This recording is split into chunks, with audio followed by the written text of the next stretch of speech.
Penjelasan soal fisika persiapan ujian akhir madrasah kelas 12 nomor 11 sampai 15. Soal nomor 11. Laju perambatan kalor pada logam dipengaruhi oleh, untuk laju perambatan kalor pada logam, ini rumusnya ya, Q per T sama dengan K dikali A dibagi dengan L dikali dengan perubahan suhu, yaitu T2 dikurangi dengan T1.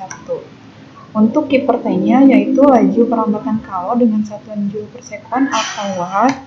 Kemudian K-nya adalah kondisivitas bahan dengan satuan watt atau watt per meter Kelvin. A-nya itu adalah luas penampang dengan satuan meter persegi. L-nya itu panjang bahan dengan satuan meter.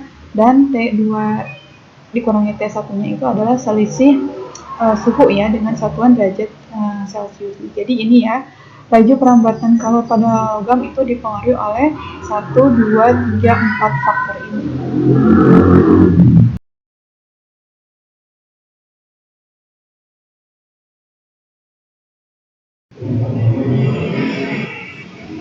Soal nomor 12.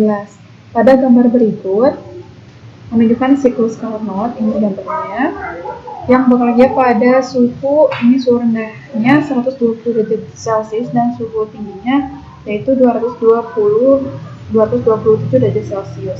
Jika kalor menyerap pada 3000 Joule dari reservoir suhu tinggi, maka Q2-nya itu sebesar berapa Joule ya. Nah, oke, kita lihat di sini untuk soal siklus Carnot, di sini kan ada Q1 ya. Nah, Q1 itu mengarah ke bawah dan menuju ke sistem. Ini menunjukkan Q1-nya itu menyerap kalor ya. Jadi karena dia masuk ke sistem berarti ini Q1-nya menyerap kalor. Kemudian Q2-nya ini keluar dari sistem, berarti Q2 di sini dia melepaskan kalor ya, melepaskan kalor. Dan W di sini adalah usaha yang bekerja pada siklus Carnot tersebut ya. Oke, kita tulis dulu yang diketahui di soal. Ada suhu rendah, suhu rendahnya itu adalah 127 ya, derajat Celcius. Nah, suhu rendah ini berarti ini adalah T2-nya ya. Ini T2-nya. Nah, T2-nya karena ini satuannya derajat Celcius, kita rubah ke Kelvin yaitu ditambah dengan 273 ya. 0, 0, 1 berarti 1 jadi 400 ya. Jadi 400 derajat Kelvin. Kemudian untuk suhu tingginya adalah 227 derajat. Ini juga sama ditambah dengan 273 ya. 0 sini 1 jadi 0, 4 jadi 500 derajat Kelvin. Untuk suhu tinggi berarti ini T1 ya. Kemudian yang diketahui lagi di sini kalor yang menyerap. Nah, kalor yang menyerap di sini ditentukan oleh Q1 ya. Q1 berarti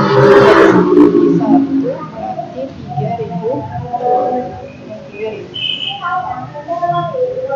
Nah, yang ditanyakan di sini adalah Q2-nya ya. Q2-nya itu kalor yang dilepaskan pada sistem. Oke, kita ke rumus yang pertama dulu ya untuk mencari usaha dulu ya. Kita mencari usaha dulu yang dilakukan. Pertama kita ke rumus ini dulu ya. E sama dengan 1 dikurangi T2 dibagi dengan T1 ya. Oke. Untuk nilai T2-nya tadi kan suhunya suhu yang rendah ya, berarti 1 dikurangi 400 dibagi dengan tingginya itu 500. Nah, 400 sama 500 kita bisa coret nolnya 1 ya. Jadi 1 dikurangi 4 per 5. Nah, 1 dikurangi 4 per 5 ya. 1 dikurangi 4 per 5 berarti tinggal kita kalikan dulu ya. 1 dikali 5 itu 5. 5 dikurangi 4 berarti tinggal 1 ya. Jadi 1 per 5. 1 dikali 5 dikurangi 4 hasilnya 1, jadi 1/5 untuk nilai E-nya. Kemudian kita masuk ke rumus E sama dengan W dibagi dengan Q1 ya. Nah, kita cari untuk nilai W-nya. E-nya itu sama dengan 1/5. Sama dengan W per Q1, Q1-nya yaitu 3.000 ya, 3.000. Oke. Nah, 3.000 sama 5 ini bisa diperkecil ya, yaitu 30 dibagi dengan 5 ya. 30 dibagi 5 berarti 6 ya, 6 ini nolnya tinggal 2 berarti tinggal 600 ya, 600. Kemudian 600 dikali 1 berarti hasilnya 600 ya. Ini tulis dulu ya, 1/1 sama dengan W ya, 30 dibagi 5 itu 6, nolnya tinggal sisa 2 ya.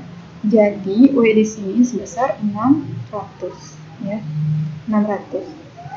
Kemudian setelah kita mencari W-nya dengan 600 Joule, berarti tinggal kita mencari untuk Q2-nya ya.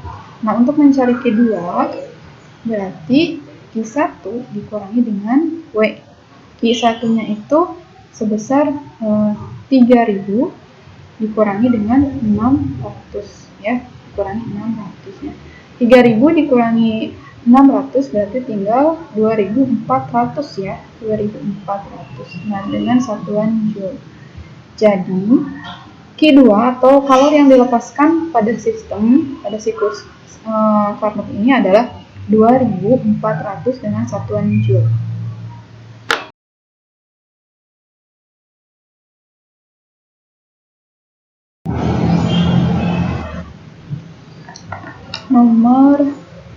Nomor 13, perhatikan pada gambar perlambatan gelombang pada sebuah selengki berikut. Perhatikan pada gambar perlambatan gelombang pada selengki berikut jika waktu yang dibutuhkan dari kiri ya atau A dan ke kanan atau B adalah 1 sekon, maka cepat lambat pada gelombang selengki tersebut adalah, kita lihat di soal. Di sini untuk gelombang pada selingki itu nilai 1 gelombang itu sama dengan 1 rapatan ditambah dengan 1 regangan ya. 1 rapatan ditambah dengan 1 regangan. Nah, kita lihat di soal, di gambarnya ini 1 rapatan 1 regangan berarti 1 gelombang. 1 rapatan 1 regangan berarti ada 2 ya. Ini N-nya adalah 2 gelombang.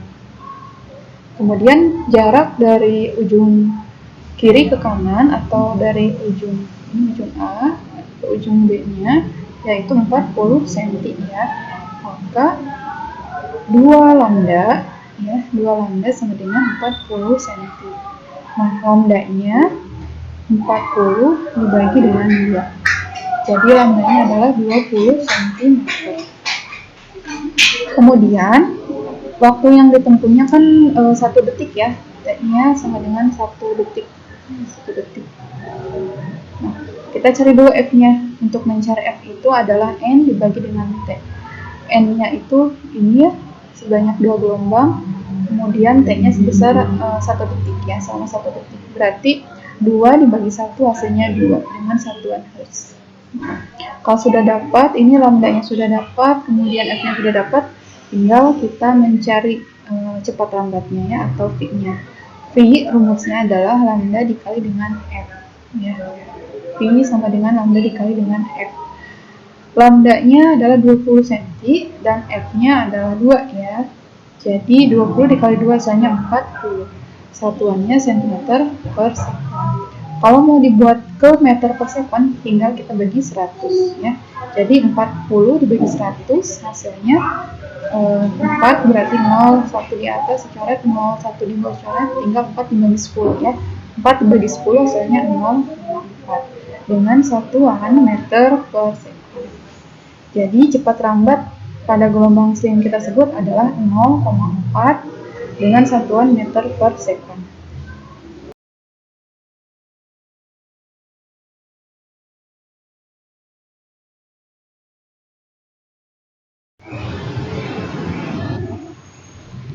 Soal nomor 14, sebuah gelombang berjalan melalui persamaan Y sama dengan 0,1 sin 0,8 phi dalam kurung 30T dikurangi X dan Y-nya dalam satuan cm dan T-nya dalam satuan sekon. Tentukan amplitudo, periode, panjang, serta cepat tambat gelombang. Oke, di sini di soal yang perlu diperhatikan adalah kita memperhatikan angka yang ada di dalam kurung ya. Kalau misalnya ada yang di luar kurung, kita kalikan dulu. Ya, kita kalikan dulu, jadi Y 0,1 sin 0,8 dikali dengan 30, berarti 0 di belakang kita coret, di depan kita coret, tinggal 8 kali 3 ya. 8 kali 3 yaitu 24, B-nya masih kita bawa, T juga masih kita bawa. Kemudian 0,8 phi dikali X berarti 0,8 phi X ya. Nah, setelah ini kita tulis persamaan umumnya. Persamaan umumnya yaitu A, Y sama dengan A dikali sin dalam kurung omega T dikurangi Kx ya, Kx. Nah, ini persamaan umumnya. Kalau sudah menuliskan persamaan umumnya, kita tahu ya yang diketahui di soal itu apa saja ya. Kita tulis dulu yang diketahui di soal. Ada A ya, A sin 0,1 sin berarti A-nya 0,1. Kemudian ada omega T 24 phi T berarti omeganya itu 24 phi ya. Jadi omeganya 24 phi ya. Variabel T-nya tidak usah dibawa. Kemudian yang diketahui lagi adalah K-nya 0,8 phi ya, 0,8 phi, dan variabel X-nya tidak usah kita bawa. Yang ditanyakan di sini ada amplitudo. Nah, amplitudo di sini A simbolnya. Langsung saja ya amplitudo di sini yaitu 0,1-nya dalam satuan cm. 0,1 dalam satuan cm. Kemudian periode ya. Nah, untuk periode kita tulis di sini aja ya. Kita ke yang diketahui dulu yaitu omega. Omeganya yaitu 24 phi dan omega itu rumusnya adalah 2 phi dikali dengan F sama dengan 24 phi ya, 24 phi. Oke, ini phi dan phi di kiri dan di kanan kita coret. Kemudian 24 dibagi 2 berarti tinggal 12 ya.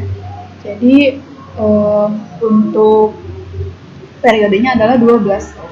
Sementara untuk ini frekuensi ya, frekuensinya adalah 12. Jadi untuk periode itu kan 1 per F ya, 1 per F, berarti untuk periodenya adalah 1 per 12 ya. Jadi frekuensinya 12, sementara untuk periodenya 1 per 12 dengan satuan sekon ya. Jadi ini periodenya 1 per 12 sekon. Kemudian panjang gelombang. Nah, panjang gelombang yang diketahui di sini adalah K-nya yang kita bawa ya untuk K.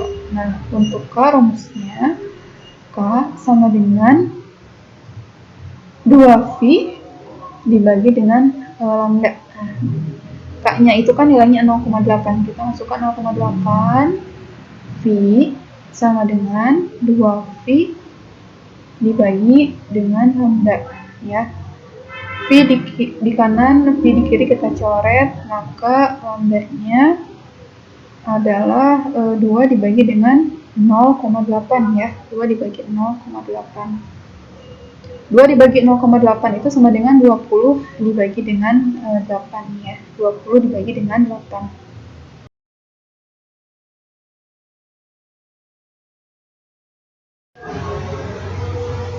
Oke.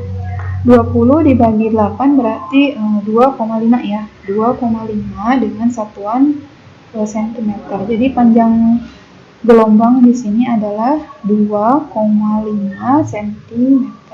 Nah, yang terakhir tinggal cepat rambat gelombang. Cepat rambat gelombang atau phi ya. Phi itu bisa dicari dengan lambda dikali dengan m ya.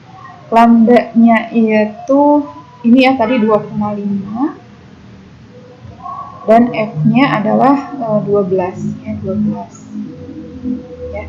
Jadi 2,5 dikali dengan 12.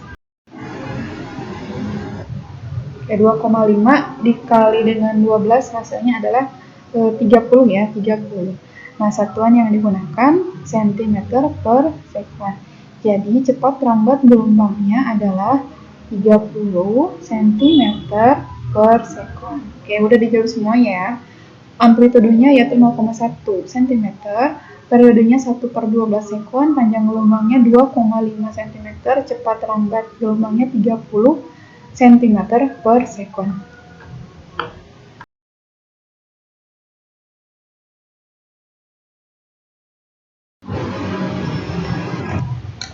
Soal yang ke-15 ini berkaitan dengan pemanfaatan gelombang elektromagnetik.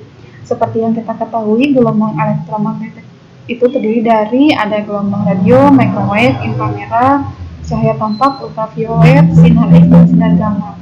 Untuk pemanfaatannya, gelombang radio itu kan biasanya digunakan sebagai alat komunikasi, baik itu melalui radio maupun satelit. Untuk microwave biasanya digunakan sebagai pemanas yang biasa kita sebut dengan alat microwave. Kemudian inframerah, nah inframerah ini biasanya digunakan sebagai alat-alat terapi ya, digunakan pada alat terapi atau bisa juga digunakan sebagai remote control ya, remote control TV, DVD atau yang lainnya. Untuk cahaya tampak ini bisa membantu penglihatan manusia. Untuk ultraviolet itu membantu tanaman pada proses fotosintesis. Nah, untuk sinar X biasa disebut dengan sinar Roentgen. Nah, ini biasanya digunakan untuk memeriksa barang-barang yang ada di bandara ya. Jadi kalau misalnya kita pergi ke bandara, diperiksa barang-barangnya, dilihat di dalamnya itu biasanya menggunakan sinar X, atau juga bisa digunakan untuk memotret organ-organ yang ada di dalam tubuh manusia ya. Kemudian untuk sinar gamma, nah sinar gamma itu dimanfaatkan oleh PDAM itu untuk mendeteksi adanya aliran kebocoran ya pada pipa ya. Jadi sinar gamma bisa digunakan untuk merunut aliran suatu fluida pada aliran PDAM ya, atau untuk mendeteksi kebocoran. Nah, itu adalah berbagai macam manfaat gelombang elektromagnetik, mulai dari gelombang radio, microwave, inframerah, cahaya tampak, ultraviolet, sinar X, dan sinar gamma.